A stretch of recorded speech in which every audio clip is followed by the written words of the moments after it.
Life, liberty, and property. The Declaration of Independence adapted it. John Locke made it the foundation. But it was Samuel Adams who turned it into action and built the network that supported the revolution. Back in 1772, he wrote one of the most important documents of the entire American Revolution, and of course, almost no one today learns about it or has even heard about it. So on this episode, it's natural rights plus the right to support and defend them as the line in the sand, the basis of everything else. But first of all, before getting to that, welcome, and thank you for joining me here on the path to liberty. My name is Michael Bolden with the 10th Amendment Center, and this is the show for Friday, September 26th, 2025. So let's go back to November 20th, 1772. American independence didn't start with a gunshot a few years later. It actually started with a line in the sand. And few people actually drew that line better than Samuel Adams in 1772, the rights of the colonists. And he kicked it off with the fundamental, non-negotiable terms of freedom. He started with this: among the natural rights of the... I like how he says among them. This is not an exhaustive list. Among the natural rights of the colonists are these. First, a right to life. Secondly, to liberty. Thirdly, to property. Now, he didn't just stop there, because a right you can't defend isn't a right at all. So he continued, together with the right to support and defend them in the best manner they can. Now, he was also making a moral argument. These rights are part of a fundamental duty each person has in order to exist. He said these are evident branches of, rather than deductions from, the duty of self-preservation, commonly called the first law of nature. And mind you, there was a lot packed right in there, but this was literally just the first paragraph that he wrote. There's much more. We're going to get to that in a moment.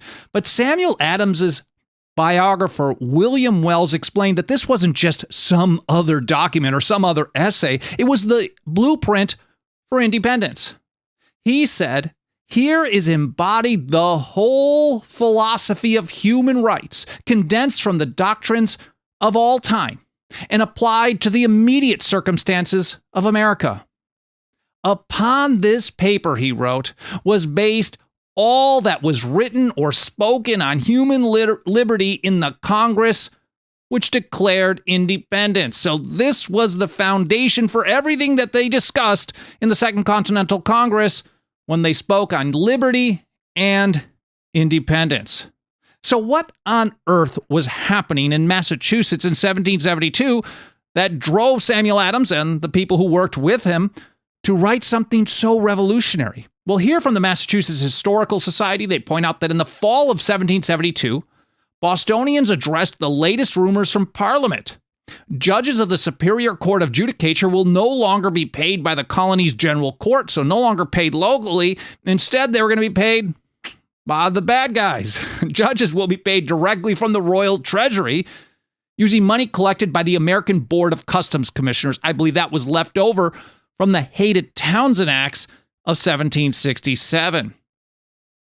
Fearing that this new process will pervert the judgment of men, a bunch of Bostonians signed on to a petition calling on the town selectmen to take some kind of action.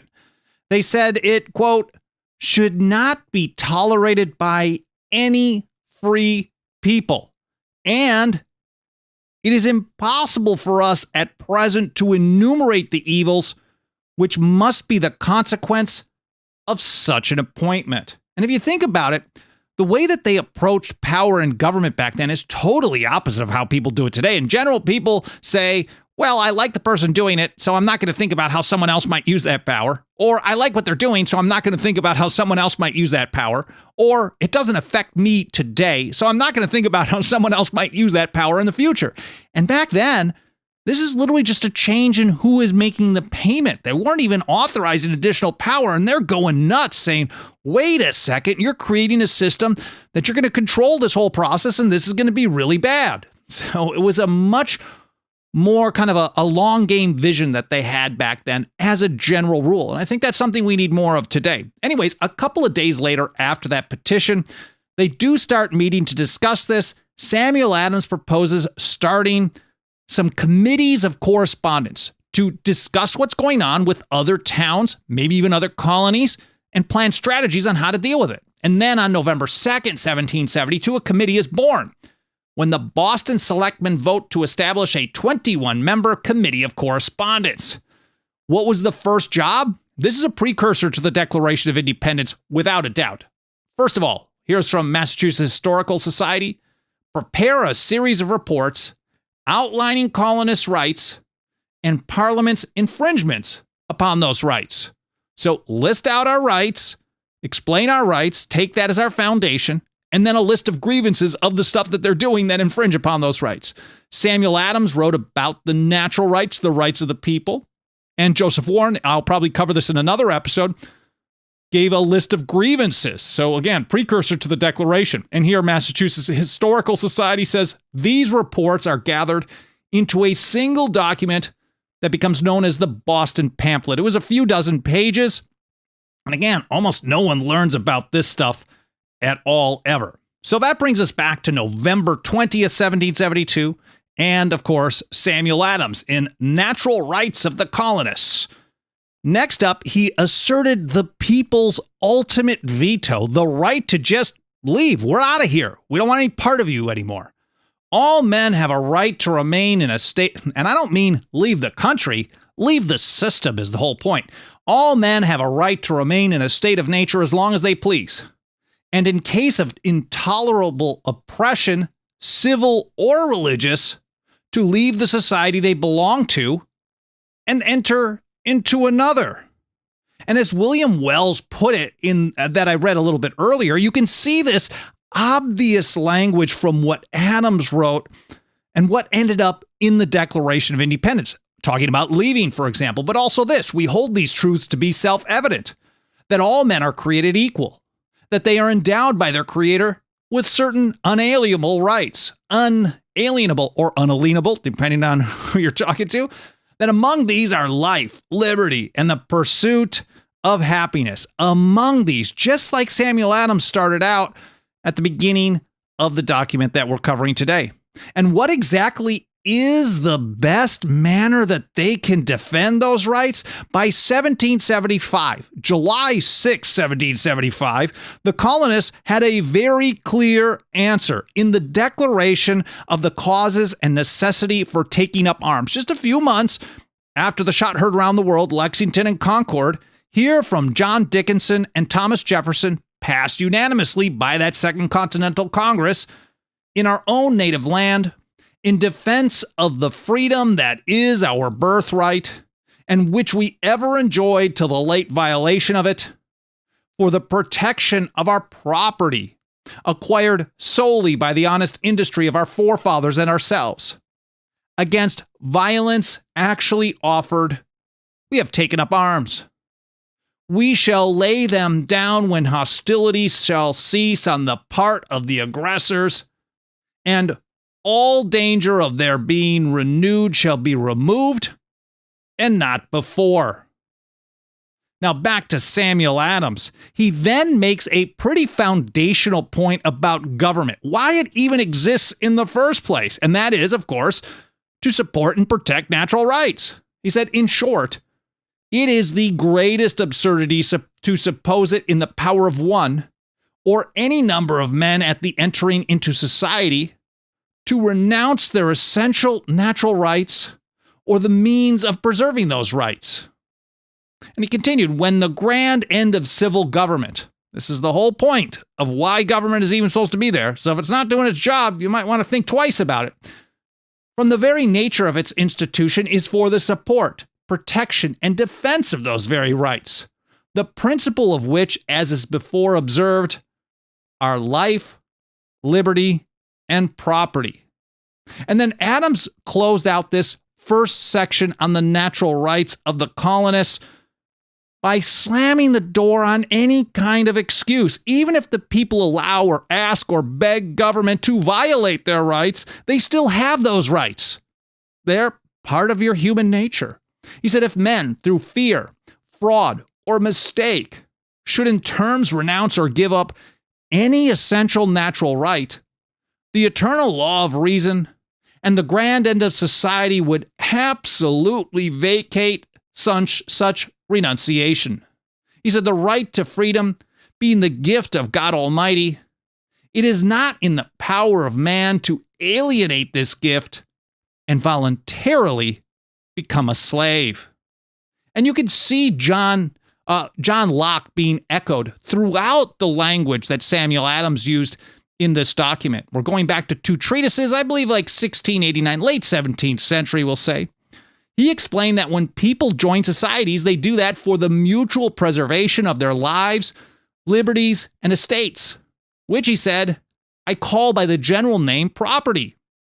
And then he continued with the same line of thinking that Adams was just giving us. The great and chief end, therefore, of men's uniting into commonwealths and putting themselves under government is the preservation of their property, the foundation of all the others, I guess is how he's putting it there. And as Locke points out, this is all really grounded in self-ownership. He said, for a man, not having the power of his own life cannot by compact or his own consent enslave himself to anyone, nor put him under the absolute arbitrary power of another to take away his life when he pleases. Now back to William Wells. He connected Adams to a much broader tradition. It wasn't just Locke. It wasn't just talking about natural rights was the tradition. It was about a whole school of thought on rights that went back a few centuries. He said there certainly is a similarity between the rights of the colonists in 1772 and the Declaration of Rights in 1774. He's talking about the Declaration and Resolves of the First Continental Congress in 74. And he said, and between them both and the Declaration of Independence, but as all are founded on the time-honored principles of Locke, Hooker, Sidney, and Harrington, some of whom are duly quoted by Samuel Adams in his treatise. And so Wells made it clear. Adams stood and built on the shoulders of giants, people that were widely read, but he was distilling it down to the American cause. But he wasn't the only one doing this. Thomas Jefferson said he did the exact same kind of thing with the Declaration of Independence. This is from a letter from Jefferson to Henry Lee later on in 1825.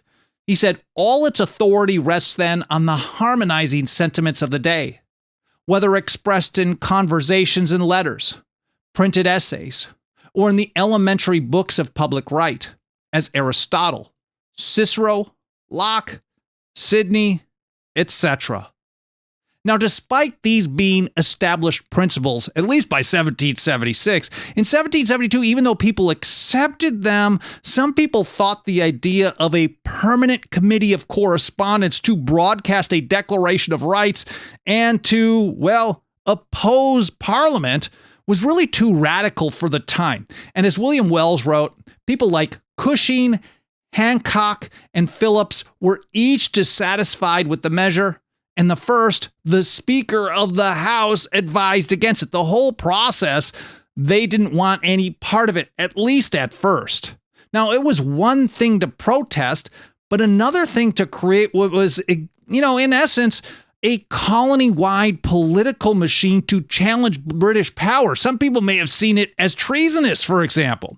And Wells tells us that even John Hancock was so opposed to the idea of doing something at this point in 1772, he didn't even want the meetings called in October in the first place. He said Hancock was a selectman, and with 3 or 4 others, he rejected the prayer of the petition, disapproving of what seemed to him precipitate measures. And I struggle with that word every time I see it. So the entire effort could have died right there. There was a petition, there's going to change in process. There was a petition from the people. Hancock, Cushing, and others were saying, hey, let's hold down on this.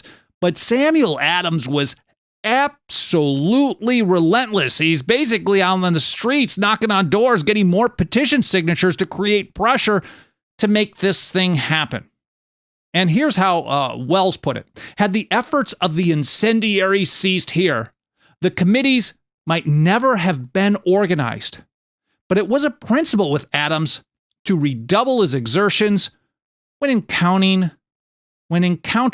reverses. So in other words, every time he found a roadblock, he doubled down and pushed through because it was a moral duty to do the right thing, even against all odds.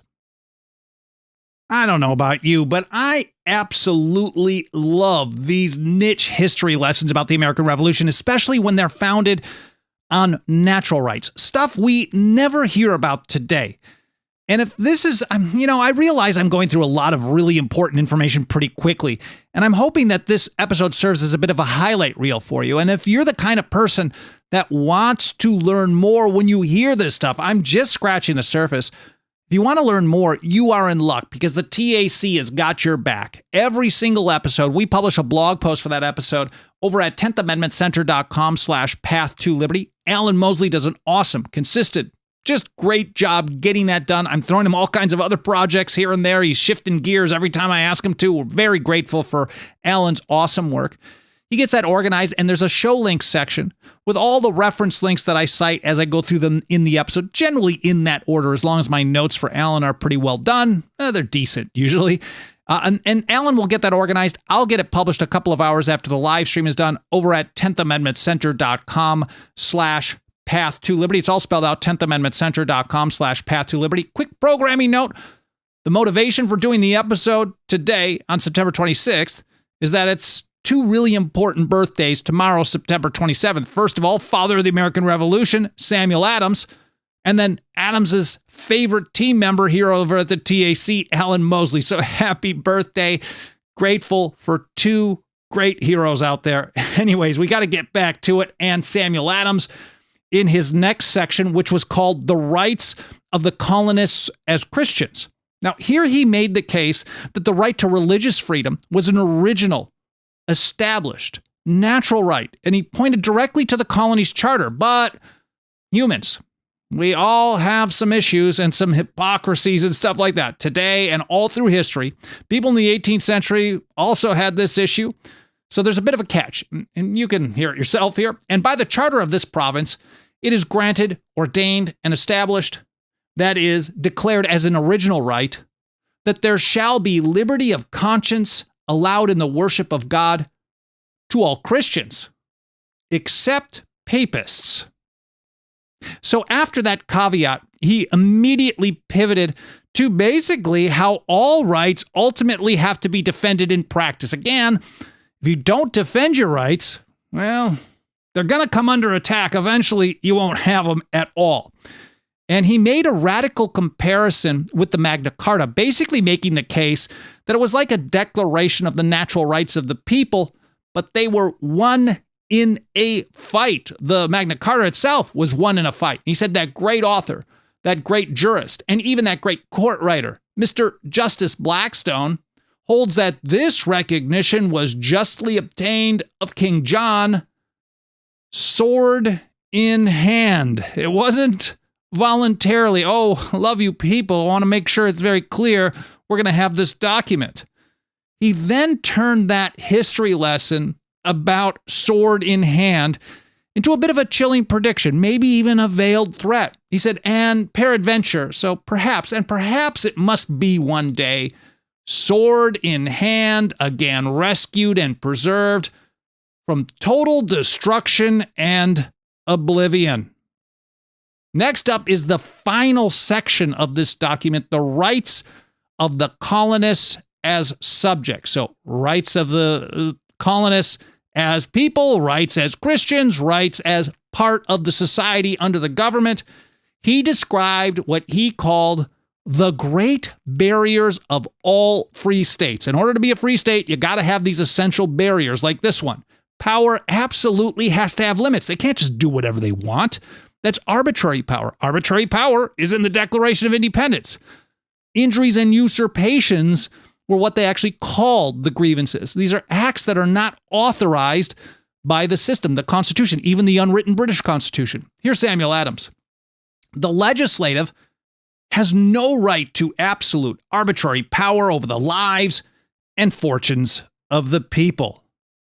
And those limits on power, they apply first and foremost to property. He said the supreme power cannot justly take from any man any part of his property without his consent in person or by his representative. And then with that as his foundation, he boiled it all down to the essential question. Can you have any liberty if they can steal from you? He said, what liberty can there be where property is taken away without consent? And if you answered 0, none, will you pass the test that was given to us by Samuel Adams? Good job. And he ended with this, another kind of ominous warning for what might happen in the years to come. He said the colonists have been branded with the odious names of traitors and rebels only for complaining of their grievances. How long such treatment will or ought to be borne is submitted. Now, this was approved unanimously. I think they read through it twice, maybe 3 times. It was approved unanimously every time. But the pamphlet didn't just sit there in Boston at the town meeting. They put it on full blast, got it out as many places as possible. And here from Massachusetts Historical Society, 600 copies are published and delivered to each of the 260 towns and districts in Massachusetts, as well as to every Boston clergyman and selectmen. They also sent it out to other colonies as well. They didn't just keep it in Massachusetts. Samuel Adams wanted to build an entire network, and that created a ripple effect. Historian William Warner writes that by December of 1773, so basically a year later, when the Boston Tea Party took place, 140 towns had responded with supportive resolutions, all on board with this stuff, and about half of them had established their own committees of correspondence. So Adams is saying, here's our basis of rights. Joseph Warren writes all the list of grievances, and then they send out a letter. I forget who actually wrote the letter as well, but maybe we'll figure out how to do that in another episode. But they have this other letter saying, hey, get on board. Let's build this network so we can work together and coordinate our responses to Parliament. So here's one example of a response. The tiny Worcester County town of Hubbardston. They said it's up to the people themselves. It's not up to government to decide if government has gone too far. It's the people themselves who determine if government is violating the rules. They said when a ruler breaks over such laws and rules as agreed to by ruler and ruled, and makes new ones, that then the ruled have a right to refuse such new laws, and that the ruled have a right to judge for themselves when rulers transgress. And now I know a lot of people today would never want to call politicians and government rulers, but here they're even calling them rulers, and the definition doesn't fit, because you're not ruled over if you get to tell them that they've crossed the line. Now, today, most people just go to government and ask government to stop doing what government was never supposed to do in the first place.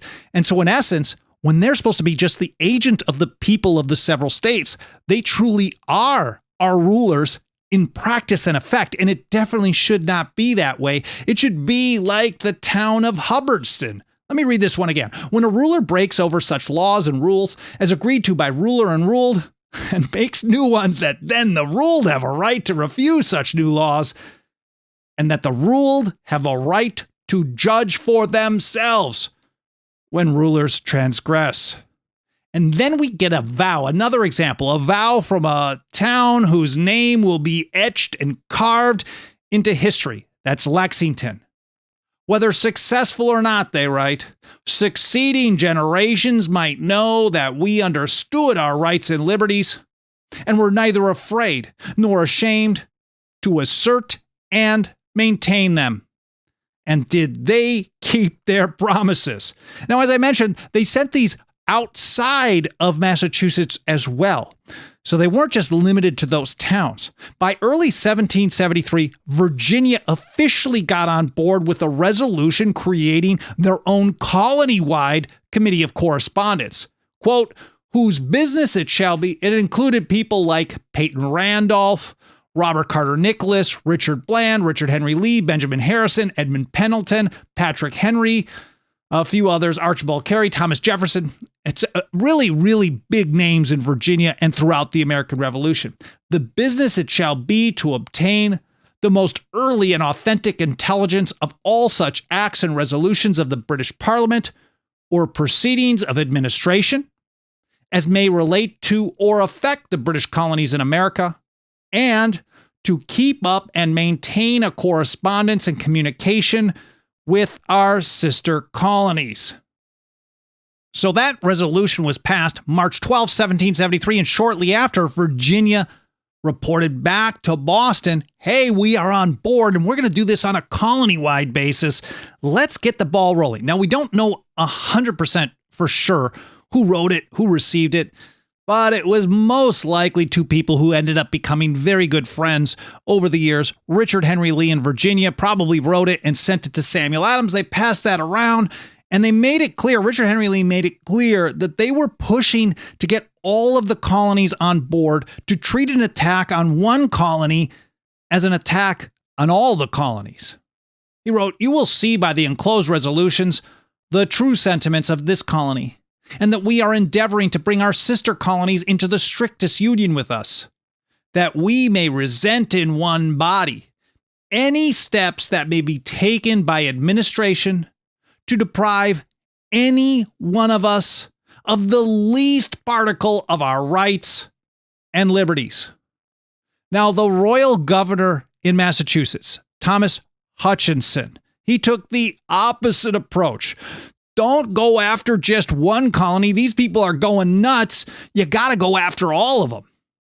If anything, he wrote, this is a letter in April of 73, if anything, therefore, be done by Parliament respecting America, it now seems necessary that it should be general and not confined to particular colonies, as the same spirit prevails everywhere, though not in like degree. So he saw this stuff boiling over, what started in Boston, spreading to Virginia, expanding out from there.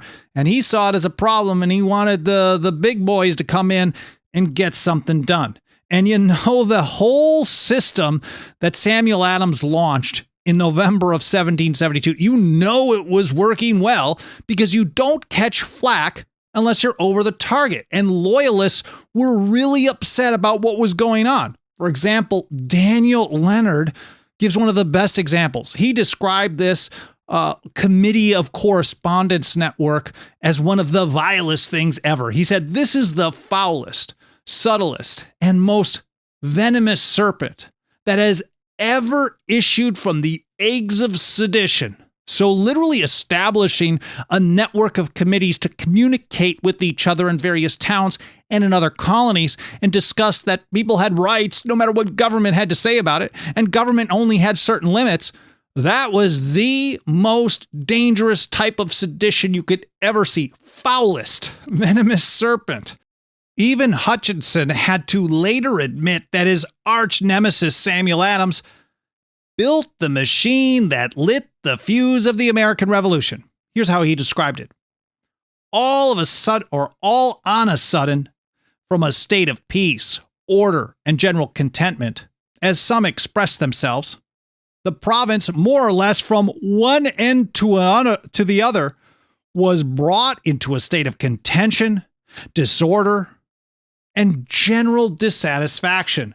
So he's seen again, Samuel Adams, his strategy lit the fuse of the revolution. Everyone was no longer isolated from each other, because that's how you can divide and thus destroy, as John Dickinson put it a few years earlier, those who are stronger by their union. This is how you connected them, by communication, by the free flow of speech and ideas, and then strategies of how to respond. And Hutchinson understood this is what went down. Now, in 1780, John Adams wrote to his cousin Samuel and said that this whole system was more revolutionary than even Benjamin Franklin's lightning rod, which was really, I guess, possibly the greatest scientific breakthrough of their era. He wrote, "You will see by the public papers that your Committee of Correspondence is making greater progress in the world and doing greater things in the political world than the electrical rod ever did in the physical. And in classic Samuel Adams fashion, the great stoic of his time, he modestly downplayed his own historic impact and gave credit to the whole town of Boston.